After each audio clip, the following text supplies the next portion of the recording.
So, kanina pa po ako na-excite mag-share.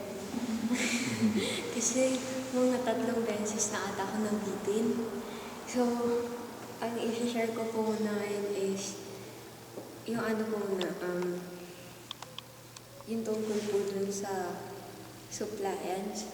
Yung part po dun sa sa umili po or reflection dun na yung parang we should realize na through every sin committed, parang the heart of Jesus is pierced tsaka wounded. Parang ang example ko po doon is yung ako po tsaka si mami ko nung first year po ako. Kasi nung first year po ako, parang ako na lang lagi nakikitaan ng mali. Laging napupunta sa akin yung attention pag may nagawa akong mali. O kaya, kahit hindi ako umimik, agad-agad yan, may sasabihin na naman, parang ganun. Tapos, sa sobrang asar ko po, parang umabot hanggang, parang mga first part ng second year ko. At that time po, nung first year po, nanganak si mami ng September. Nanganak siya na parang hirap na hirap kasi may galit siya sa akin, may sama siya ng loob sa akin yung time na yun. So parang doon sa pagka-uwi niya sa bahay, parang sabi ko, in-approach ko si mami, tapos nag-sorry ako kasi parang sabi niya sa akin, alam mo, nahirapan akong manganak kasi iniisip ko kung paano kayo dito ng ate mo. Kayong dalawa lang, kahit nasabihin mo high school na kayo, bata pa rin kayo. Tapos parang doon, napaiyak ako kay mami. Sabi ko, mami, I'm so sorry. Pero hindi pa doon natapos yung namin, mga arguments namin. Parang may times pa rin na sinabi niya, 5 o'clock, alis ka na sa school ha, pag na-dismiss ka na. 5:30, nandito ka na sa bahay, malapit lang naman sa school eh. Tapos sabihin ko, opo, pag alis ko ng bahay, dismissal time, tapos uuwi ako 6. Tapos sasabihin niya, saan ka galing? Tapos sasabihin ko, galing po ako sa school. Pero in fact, hinatid ko sa paradahan yung friends ko bago ako umuwi. So,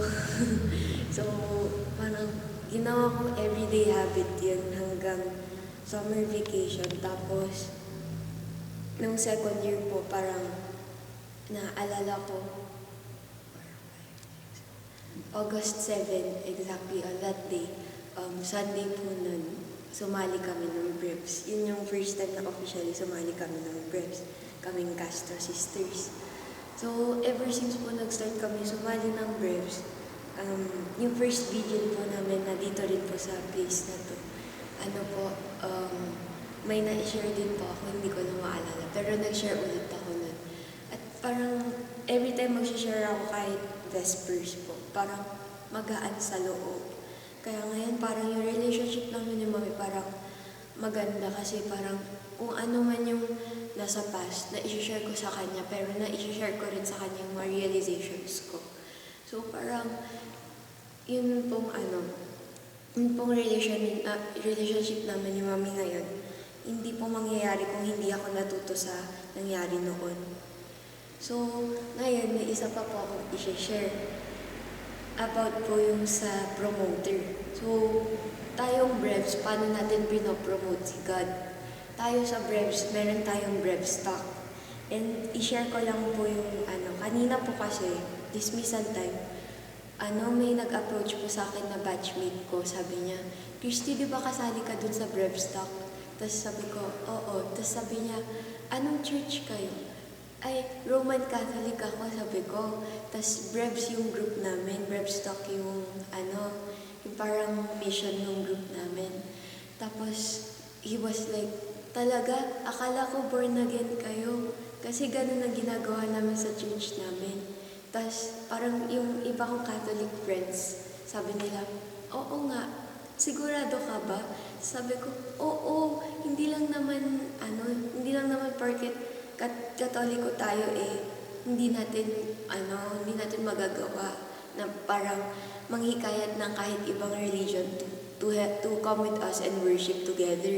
Kasi isang God lang rin naman yung pinapraise natin So why not come together to worship the Lord? So parang as promoters of God, magandang way ng Brevs to promote God and to make Him known to every man is yung Brevs Talk. Kaya sana po, ipagdasal natin na maging successful ang Brevs Talk 14. Thank you.